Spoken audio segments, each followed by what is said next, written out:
ఆంధ్రప్రదేశ్ మధుర ప్రాంతం ఉద్రిక్తంగా మారింది. జవహర్బాగ్ పార్కును ఆక్రమించుకున్న వారిని ఖాళీ చేయించేందుకు పోలీసులు ప్రయత్నించారు.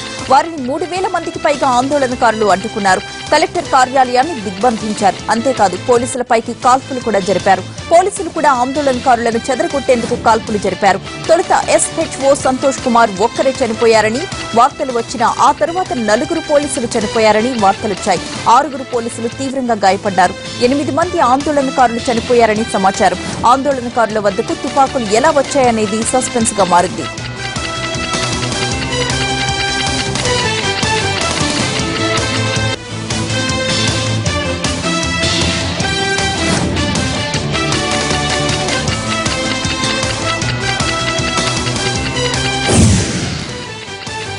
మితిమీరిన వేగం 6 ప్రాణాలు తీసింది. ఢిల్లీలోని అలీపూర్ ప్రాంతం నెత్తురోడింది. ఇక్కడ జీటీ కర్నల్ రోడ్డు మీద మితిమీరిన వేగంతో వెళుతున్న ఒక కారు అదుపు తప్పి డివైడర్ ను ఢీకొట్టింది. ఈ ప్రమాదంలో 6 ఘటనా స్థలంలోనే చనిపోయారు. ప్రమాదంలో వాహనం ముందు భాగం తునాతునకలైపోయింది. అతి వేగమే ప్రమాదానికి కారణమని తేల్చారు పోలీసులు.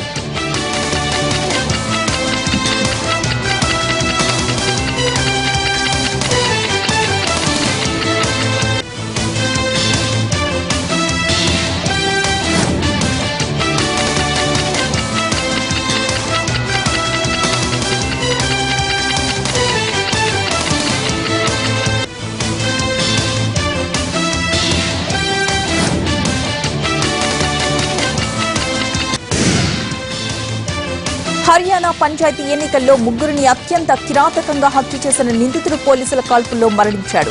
పంచాయతీ ఎన్నికల సందర్భంగా జరిగిన గొడవలో కత్తితో 3 హత్య చేసి పరారయ్యాడు. ఇతని కోసం పంజాబ్, హర్యానా పోలీసులు గాలిస్తున్నారు.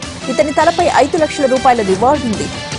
పంజాబ్లోని తల్వండి సాబు ప్రాంతంలో తిరుగుతున్నాడని గుర్తించిన పోలీసులు ఇతన్ని పట్టుకునేందుకు ప్రయత్నించారు. తన వద్ద ఉన్న తుపాకులతో పోలీసులపై కాల్పులు జరిపాడు నిందితుడు. పోలీసులు కూడా కాల్పులు జరిపారు. ఈ ఘటనలో హంతకుడు చనిపోయాడు.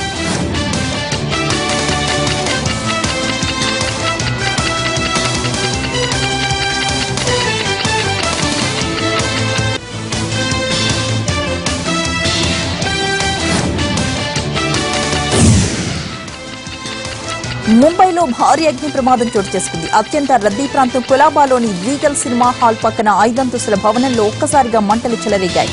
పై అంతస్తులో ప్రమాదం జరగడంతో ఎవరికీ ప్రమాదం కలగలేదు. 12 ఫైర్ ఇంజన్లు మంటలను అదుపు చేస్తున్నాయి. అయితే ప్రమాదానికి గల కారణాలు తెలియలేదు.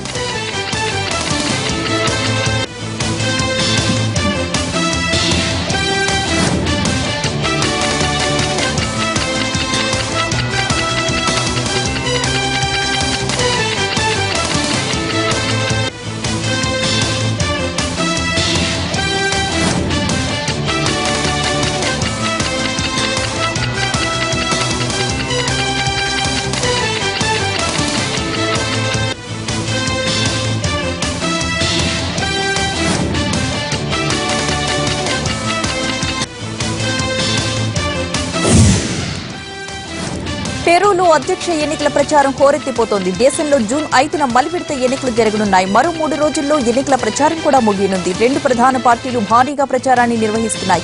పాపులర్ ఫక్షర్స్ పార్టీ అభ్యర్థి కికో పుజిమోరోకి గత ఎన్నికల్లో స్పష్టమైన ఆధిక్యం వచ్చినప్పటికీ రాజ్యాంగం ప్రకారం 50% ఓట్లు ఎవరికి రాలేదు. దీంతో మళ్లీ ఎన్నికలు జరపాలని ఎలక్షన్ కమిషన్ నిర్ణయించింది.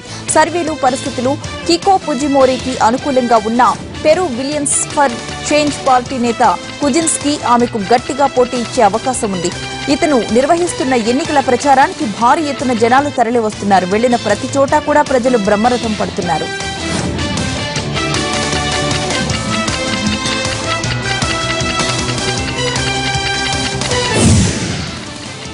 ఉగాండా దేశ పర్యటనను ముగించుకుని కెన్యాకు చేరిన టర్కిష్ ప్రెసిడెంట్ ఎర్డోగాన్ కు నైరోబీలో ఘన స్వాగతం లభించింది. వాణిజ్య, భద్రతా విభాగాల్లో సౌత్ ఆఫ్రికాతో సంబంధాలు బలోపేతం చేసుకునేందుకు ఈ దేశాల్లో పర్యటిస్తున్నారు ఎర్డోగాన్. కెన్యాతో వ్యాపార సంబంధాలు ఆ టర్కీకి పెద్ద ఎత్తున లాభాలు ఆర్జించి పెడుతున్నాయి. గత 10 ఏళ్లలో ఈ వ్యాపార సంబంధాలు 3 పెరిగాయి.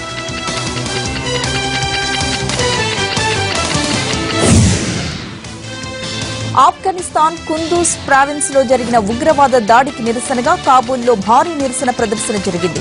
తాలిబాన్లకు వ్యతిరేకంగా నినాదాలు చేస్తూ ముందుకు సాగారు నిరసనకారులు. కుందూజ్ ప్రావిన్స్ లో బస్సును అడ్డగించి అందులోని 16 మంది ప్రయాణికులను కాల్చి చంపేశారు తాలిబాన్లు. 20 మందిని కిడ్నాప్ చేశారు. కొత్త నాయకత్వం వచ్చి వారం కూడా గడవక ముందే ఉనికిని చాటుకునే ప్రయత్నం చేశారు. దీంతో దేశవ్యాప్తంగా ఆందోళన నెలకొంది. తాలిబాన్లకు వ్యతిరేకంగా నిరసనలు, ఆందోళనలు జరుగుతున్నాయి.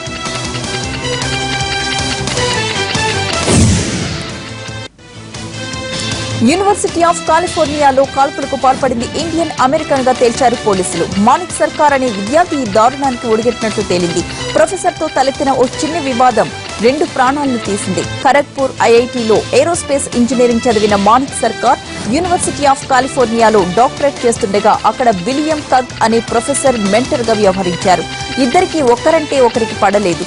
చివరకు వర్సిటీలోని తన ఆఫీసులో ఉన్న ప్రొఫెసర్ కగ్ ను కాల్చి చంపాడు.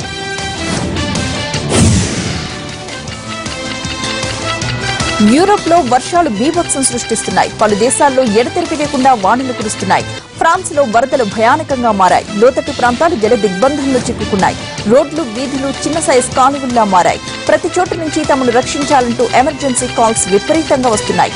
ఈ వారం చివరి వరకు కూడా వర్షాలు కురుస్తాయని వాతావరణ శాఖ చేస్తున్న ప్రకటనలతో అక్కడి వారికి కంటి మీద కునుకు లేకుండా పోయింది.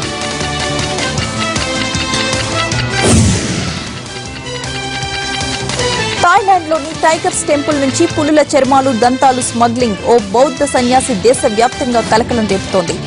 ఇప్పటికే అనేక ఆరోపణలతో నడుస్తున్న ఈ పులుల సంరక్షణ కేంద్రానికి ఈ ఘటన మరో మాయని మచ్చగా మారింది.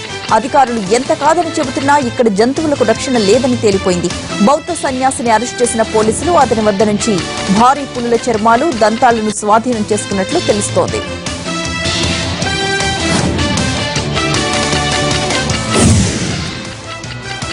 అస్తవ్యస్తంగా మారిన సిరియా దర్యా నగరాన్ని ఆదుకునేందుకు ఇంటర్నేషనల్ రెడ్ క్రాస్ కమిటీ ముందుకొచ్చింది. 2012 తర్వాత దర్యా పట్టణంలో ఉద్రిక్త పరిస్థితులు ఏర్పడ్డాయి.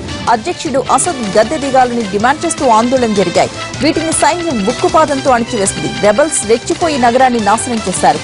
ఐఎస్ఐఎస్ కూడా పాతుకుపోయింది. స్థానికులు ఛిద్రమైపోయారు. ఇప్పటికీ ఆ శిథిలాల్లోనే 8,000 మంది నివసిస్తున్నారని అంచనా. వీరికి కనీస వసతులు కల్పించేందుకు రెడ్ క్రాస్ ప్రయత్నిస్తోంది.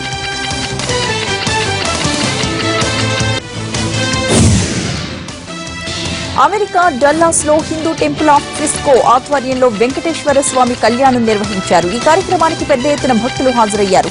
స్వామివారి కళ్యాణాల ద్వారా వచ్చిన కానుకలతో పెద్ద ఆలయాన్ని నిర్మాణం చేస్తామని నిర్వాహకులు తెలిపారు.